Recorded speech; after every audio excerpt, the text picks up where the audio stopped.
नमस्कार दोस्तों, हमारे YouTube चैनल में आपका स्वागत है। आज हम फिजिक्स की क्लास आगे बढ़ा रहे हैं और हम इसमें काइनेमेटिक्स पढ़ेंगे।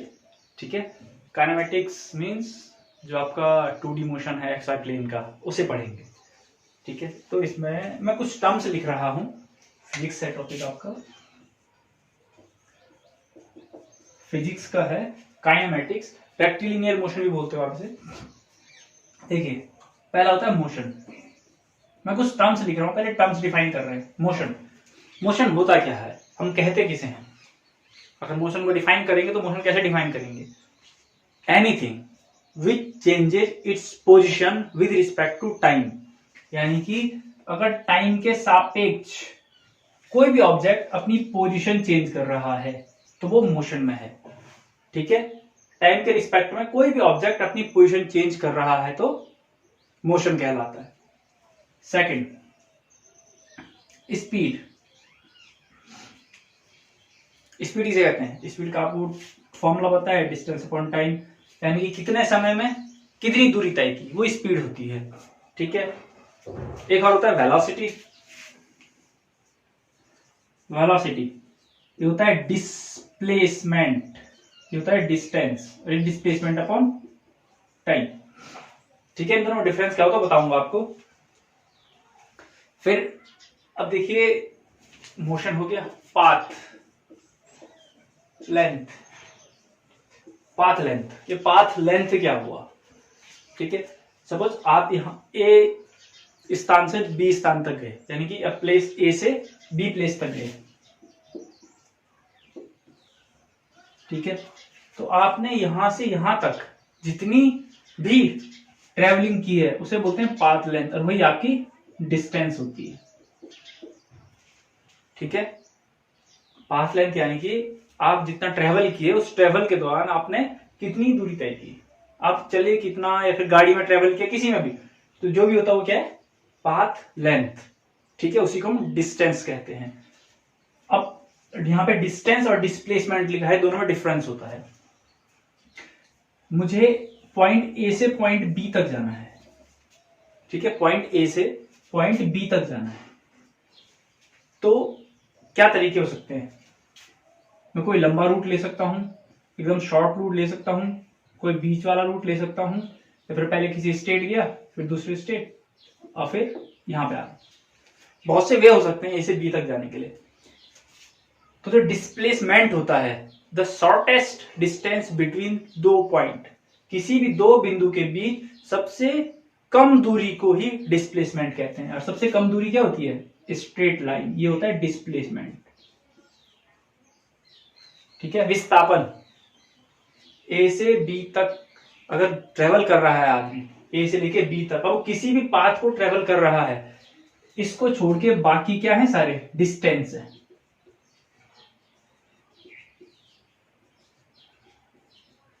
डिस्टेंस यानी कि दूरी, डिस्प्लेसमेंट यानी कि विस्थापन। सबसे छोटी दूरी को, सबसे छोटी डिस्टेंस को हम डिस्प्लेसमेंट कहते हैं। क्लियर, ये ध्यान रखिएगा। और अगर आप कोई ऐसा मोशन कर रहे हैं कि जहां से शुरू किया वहीं पे खत्म, तो यहां डिस्प्लेसमेंट होता है 0। ये ध्यान रखिएगा। इस केस में डिस्टेंस होगी लेकिन डिस्प्लेसमेंट क्या होगी? 0। यहां भी डिस्प्लेसमेंट 0 लेकिन डिस्टेंस होगी। ठीक है, इन पे न्यूमेरिकल देखेंगे, फिर पता चलेगा कि होता क्या है डिस्टेंस और डिस्प्लेसमेंट। ठीक है, ये 3-4 टर्म समझ में आए। नेक्स्ट है आपका एक्सीलरेशन। एक्सीलरेशन क्या हुआ? पहले कोई गाड़ी कितनी स्पीड पे चल रही थी और अब कितनी स्पीड पे चल रही है विद रिस्पेक्ट टू टाइम, यानी कि change in velocity with respect to time. Time के साथ वेलोसिटी चेंज हो रही है, कितना हो रही है। यानी कि कोई गाड़ी अगर रुकी हुई थी, अचानक से 60 की स्पीड पे चली गई, ठीक है, 4 या 5 सेकंड में, तो एक्सीलरेशन कितना होगा? तो आप यहां से निकाल सकते हो। Clear. Next, uniform motion. Uniform motion यानी कि यूनिफॉर्म स्पीड देख सकते हो आप। जितने भी यूनिफॉर्म मोशन है उसमें यूनिफॉर्म स्पीड देखते हैं। यूनिफॉर्म स्पीड क्या हुई? सपोज आपको 10 किलोमीटर जाना है, ठीक है, आपको 10 किलोमीटर ट्रेवल करना है, और किस तरीके से?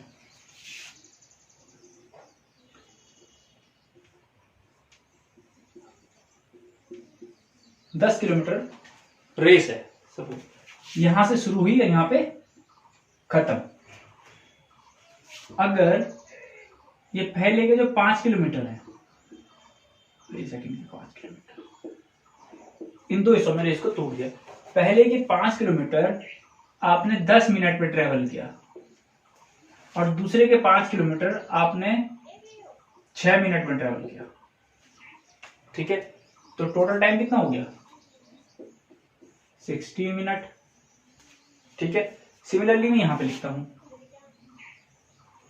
पहले के 5 किलोमीटर आपने 8 मिनट में किया, दूसरे के वो भी 8 मिनट में किया, तो टोटल टाइम कितना हो गया?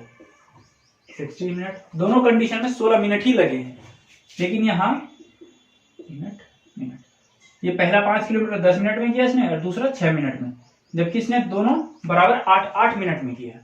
ठीक है, तो जब ऐसी कंडीशन आती है कि दूरी तो उतनी ही तय की है लेकिन टाइम अलग है, तो नॉन यूनिफॉर्म मोशन हुआ। क्या हो गया? Non uniform. Equal distance travelled in unequal time. Distance तो क्या हो जाएगी? इक्वल, लेकिन टाइम क्या हो जाएगा? अनइक्वल। जबकि इसके कंडीशन में क्या हो जाएगा? Equal distance, equal interval of time. Distance भी इक्वल और टाइम भी इक्वल। क्लियर? अब इसको हम ऐसा भी कर सकते हैं कि पहले के 3 किलोमीटर वो 6 मिनट में गया, और बाद के 8 किलोमीटर वो किस में चला गया? 10 मिनट में गया। तो चेंज हो सकता है, लेकिन यूनिफॉर्म का ध्यान रखिएगा, डिस्टेंस भी सेम होगी और टाइम भी सेम लगेगा हर बार, तो यूनिफॉर्म मोशन हुआ। ठीक है, ये कुछ टर्म्स हैं। अब देखते हैं इक्वेशन ऑफ मोशन। आपने पढ़ी होगी कुछ। इक्वेशन ऑफ मोशन है क्या? इक्वेशन ऑफ मोशन और लॉ ऑफ मोशन दोनों अलग अलग चीजें हैं, दोनों में कंफ्यूज मत होना। इक्वेशन ऑफ मोशन और लॉज ऑफ मोशन। देखो, इक्वेशन ऑफ मोशन और सेकंड है laws of motion.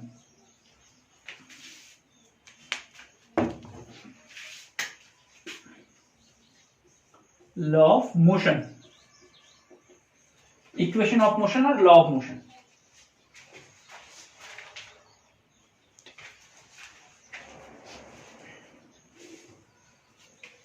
Equation of motion क्या क्या है आपकी? v equal to u plus a t, s equal to u t plus half a t square, और v square equal to u square plus 2as। इनका derivation भी आपके पास, अगर derivation करवाना हो तो बता दीजिएगा, डेरिवेशन हो जाएंगे। अरे 2 मेथड से हो, 3 मेथड है इसके, एक कैलकुलस है, एक ग्राफिकल है, और एक इंटीग्रेशन वाला है। 3 मेथड है। क्लास 11th में इंटीग्रेशन के लिए है, क्लास 9th में सिंपली ग्राफिकल और कैलकुलस मेथड है। ठीक, laws of motion, law of inertia, second force, और थर्ड एक्शन रिएक्शन। फोर्स यानी कि आप कंजर्वेशन ऑफ मोमेंटम भी बोलते हो उसे। ठीक है, इनके अगर डेरिवेशन चाहिए हो तो आप कमेंट कीजिएगा, इनके डेरिवेशन भी कर देंगे। इन्हें समझते हैं तब तक। ठीक है, laws of inertia. Law of inertia क्या है? इनर्शिया पहले क्या हुआ?